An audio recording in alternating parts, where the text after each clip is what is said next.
A ideia aqui é que eu posso estar apresentando para vocês essa mini palestra, né?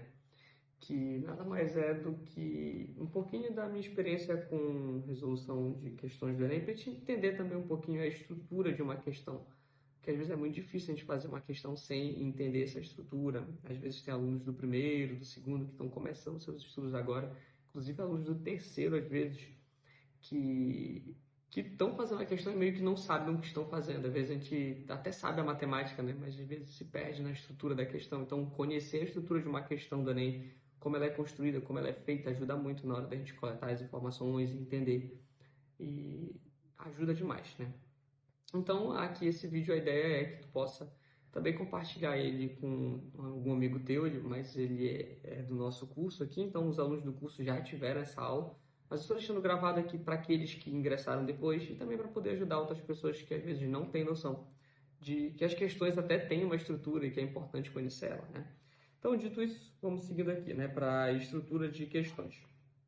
Primeiro, toda questão ela tem seu texto base, tá? Esse texto base é aquele conjunto de informações que às vezes ajudam ou não na resolução de uma questão. A gente sabe que tem questões que têm textos muito grandes e às vezes a gente acaba lendo e não ajuda em nada. Às vezes é uma construção histórica, uma construção científica do objeto que ele quer que tu estude na questão e às vezes acaba não agregando.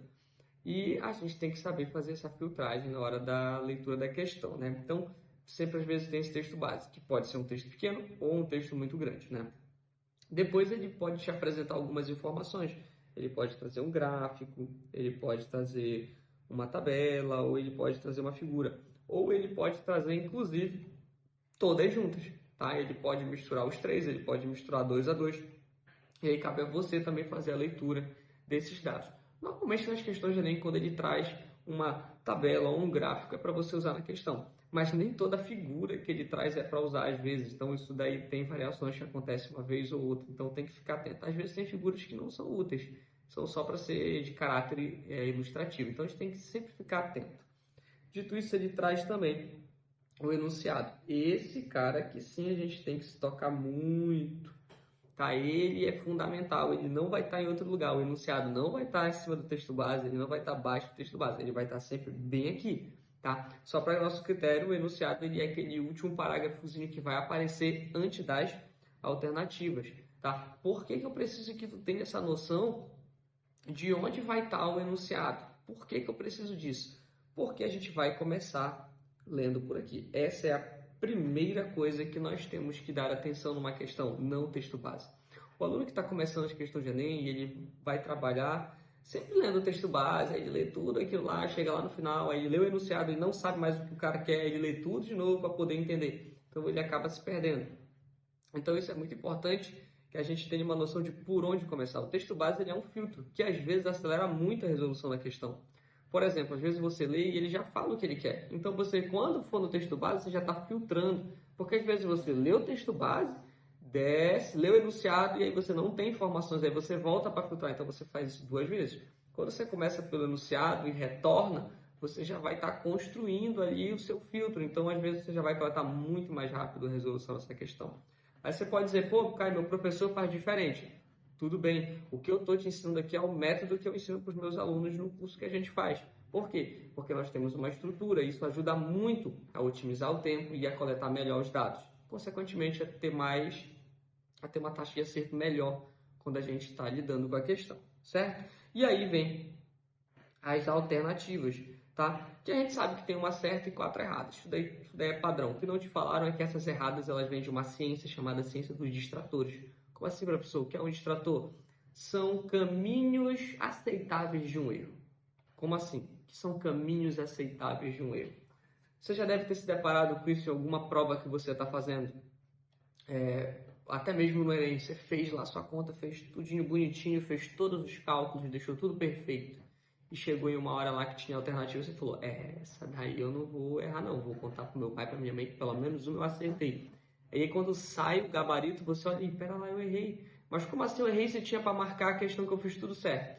O que você não sabia é que essas alternativas que estão aí chamadas de distratores, são as 4 erradas, elas são construídas com base em algum erro simples da sua matemática básica, com algum erro de interpretação de leitura. E às vezes é um errinho lá no começo, aí depois você desenvolve tudo certo, mas aquele errinho se ramifica e chega em algum lugar. Esse lugar ele é anotado como um distrator. Então às vezes tu erra num jogo de sinal, às vezes tu erra por não saber regras de resolução de equação, às vezes tu vai errar porque tu não domina uma leitura ou escrita de frações ou resolução com as operações básicas ou com decimais. Então essas formas básicas de errar é a origem dos distratores basicamente. Então aí ele vai construir uma sequência lógica que tem um errinho lá no começo, mas que leva para uma resposta. E ela parece muito certa. E esse que parece certo vira um distrator, e por isso que às vezes tu erra. Então tu tem que ter uma noção de que até isso é construído. Então para tu acertar, tu tem que entender que aqueles erros foram construídos. Entendeu? Então isso é muito útil, tem mais outras formas que a gente pode usar também, conhecendo como os distratores são. Então, de maneira básica, eu posso deixar aqui para vocês um textinho, né? Para a gente entender o que é um distrator. Então, distratores são todas as alternativas que não são a resposta correta. Eles são chamados de distratores. Essas alternativas baseiam-se em erros comuns cometidos pelos alunos ao longo da vida escolar. Nunca aparecem com informações absurdas, então cuidado, ele vai parecer que está certo. Então, por isso que tu tem que aprender a ler e ter uma matemática básica muito boa, porque se a tua matemática básica tiver ok, tua leitura tiver em dia, tua atenção e o conhecimento da estrutura da prova estiver bem feito, não tem como errar. E aí isso tu aprende com qualquer professor, tá? Caio, mas pô, tu tá mostrando essa estrutura, beleza, mas se você organiza esses elementos, não interessa como você está estudando, as coisas vão dar certo. Mas aí é uma questão de você treinar, tem que replicar o método, tem que aplicar, reaplicar, corrigir, ver onde acertou e manter, e o que errar e corrigindo, tá? E aí, como eu estava lendo, né, eles nunca aparecem como informações absurdas, mas como caminhos a que um candidato possa chegar no desenvolvimento da solução. Então o Enem ele já pensou em tudo, tá? Ele já se preveniu dos teus erros, então cabe a você se prevenir e acertá-los, né? Aqui bora fazer uma questão para a gente entender, né? Então, o que eu falei anteriormente? Por onde é que a gente começa resolvendo uma questão? Pelo enunciado, sempre pelo enunciado, tá? Então, bora ler o enunciado aqui da nossa questão. Entretanto, no ábaco da figura, os adesivos não seguiram a disposição usual. Nessa disposição, o número que está representado é. Então aqui, ó, ele já me deu uma informação, ele falou da figura, então eu tenho que olhar para cá, essa é a figura. Só de olhar para a figura antes de eu ler nada da questão, eu já observo que ele tem aqui algumas informações, U, CM, D, M, C, que é unidade, centenas de milhares. Isso para quem está estudando matemática sabe isso daí. Ah, mas é assunto, precisa ter. Não, não precisa. Isso aqui é conhecimento de ensino infantil. O cara bate o olho e já tem uma noção se ele estiver estudando o básico de matemática, né? Mas aqui já olhei, observo que não está nada em ordem, então essa questão ou é para deixar em ordem ou é para deixar fora, ou é para deixar em ordem. E aí o texto vai terminar de me dizer esses dados que eu não tenho. Dito isso, agora eu vou dar uma lida, mas eu já sei o que eu tô, com o que eu estou lidando. Aí eu faço o filtro. O ábaco é um antigo instrumento de cálculo que usa a notação posicional de base 10 para representar números naturais. Ele pode ser apresentado em vários modelos. Um deles é formado por artes apoiada em uma base. Cada arte corresponde a uma posição no sistema decimal e nelas são colocadas argolas. A quantidade de argolas na arte representa o algarismo daquela posição. Então, olha como o Enem ele é bacana. Ele precisava colocar essas informações? Eu acho que não, mas ele está fazendo aqui o seguinte, o ábaco não é um instrumento de medida tão comum hoje em dia, então primeiro ele vai te ensinar. Então nesse texto base tem uma parte histórica e uma parte estrutural. Primeiro foi uma parte histórica, que caso eu tenha alguma dúvida para ler depois a questão, ela não me serve mais absolutamente para nada. Então se eu tiver dúvida de novo, eu não volto mais aqui. Então eu tenho que ter essa leitura crítica de observar o que realmente me serve para resolver e o que não serve. Daqui em diante ele até começa a explicar como funciona o ábaco, mas até então nenhum dado importante. Vou seguir minha leitura que a gente tinha parado bem aqui. Em geral, colocam-se adesivos abaixo das artes com os símbolos U, D, C, M, DM e CM, que correspondem respectivamente às unidades, dezenas, centenas, unidades de milhar, dezenas de milhar e centenas de milhar. Pô, até aqui a questão está te ensinando os nomes ainda dos símbolos. Você já poderia saber isso daí, né? Então por aí vai indo. Sempre começando com a unidade da arte da direita, então uma informação bem aqui, e as demais ordens dos números no sistema decimal, nas artes subsequentes. Então ainda deu a ordem, ó, da direita para a esquerda, mas começando, ó, sempre começando com a unidade, ainda deu a ordem da direita para a esquerda. Então, ó, já sei que ele quer organizar no sentido certo, né? Até a arte que se encontra mais à esquerda, né? Dito isso, aí vem o enunciado, que eu já sei que está fora de ordem, então eu tenho que deixar em ordem, porque ele quer que eu ajuste para a disposição usual. Mas olha, antes de a gente responder a certo, bora observar as erradas. Eu tenho certeza que se você nunca viu essa questão e está olhando ela aqui agora, pausou, vai tentar responder e não leu com atenção, você vai pegar esse pedacinho aqui, ó, e vai querer me dizer que é 1, né? Porque está marcado aqui o 1 nessa sequência. Então, se você marcou 1, 4, 7, 0, 1 e 6, você está errado. Porque você está pegando na ordem da imagem, não é isso que ele quer. Tá? Ele já falou que está fora de ordem, ele quer na disposição usual. Mas olha aqui que se eu fizer errado a questão, como tem a alternativa B aqui, ó. Distrator fortíssimo para quem não lê com atenção. Cara, tem gente que foi ensinada. Eu sei que o Enem são 3 minutos que você tem para fazer uma questão. Mas tem gente que foi ensinada a falar, tem que fazer rápido, lê assim, mas não lê, não foi ensinado a ler com atenção. O cara, ele olha, é para pegar aqui e tal, essa figura e marcar. Aí o cara olha para essa figura e faz essa besteira. Uma questão dessa é fácil. É só você prestar atenção nos detalhes. Dá para fazer em menos de 3 minutos, cara. Mas, pô, teu vídeo aqui tem 11 minutos, mas eu tô te ensinando. Eu estou explicando detalhes. Quando você for aplicar o método, vai ser mais rápido, tá bom?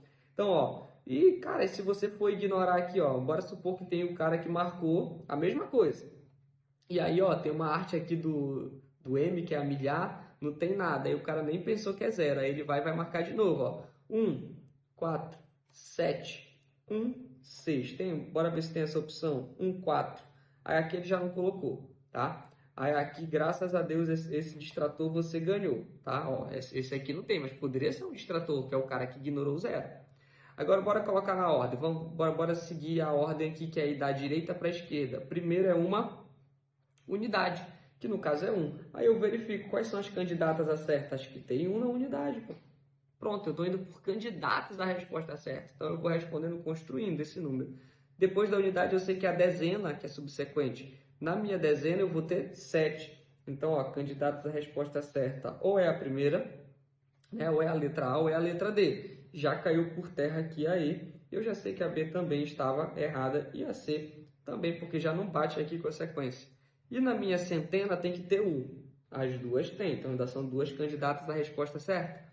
Mas aí eu venho para a minha milhar, e a minha milhar, tem, como não tem nada anotado, ela tem que ser o 0, portanto, a alternativa A, D. E observa que a letra A, ela contém ainda os algarismos 6 e 4 ali na nossa centena de milhar e dezena de milhar, né? Por quê? Porque ele quer te enganar como distrator. O cara olha rápido demais, não presta atenção, isso acontece.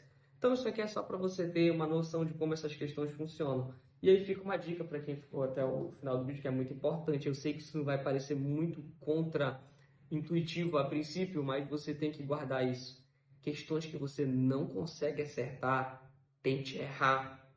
Se você tentar errar de propósito uma coisa simples, guarde isso. Se você tentar errar de propósito uma coisa simples e chegar em uma resposta que tem para marcar, é porque ela é um distrator, cara. Ela tá errada, então tu já corta ela. Aqui, ó, se eu fosse tentar fazer errado como eu fiz para vocês, eu encontrei alguns distratores. Eu já poderia eliminar essas alternativas, eu poderia eliminar essa letra B, eu poderia eliminar essa letra C. E qual é a importância de eliminar alternativas fazendo errado de propósito? Na hora que eu for chutar, fica mais a probabilidade fica a meu favor, né? Antes eu só tinha 20% de chance, depois melhora muito essas chances para eu acertar. Caio, mas eu vou fazer isso sempre? Claro que não. Primeiro tu vai tentar acertar a questão. Isso daí é uma técnica que eu estou te falando para final de prova, tá? Mas acima de tudo, entenda a estrutura da questão, estude matemática básica e daí para frente tudo vai dar certo. Ficou com dúvida? Pega esse padrão, lê o enunciado, volta para o texto base e tenta responder. E depois me diz aí se vai melhorar ou não a tua quantidade de acertos. Dito isso, aproveita, compartilha com algum colega teu esse vídeo que eu sei que vai ajudar ele. E é isso aí. No futuro também vou estar postando algumas questões por aqui, então aproveita, tá? Muito obrigado.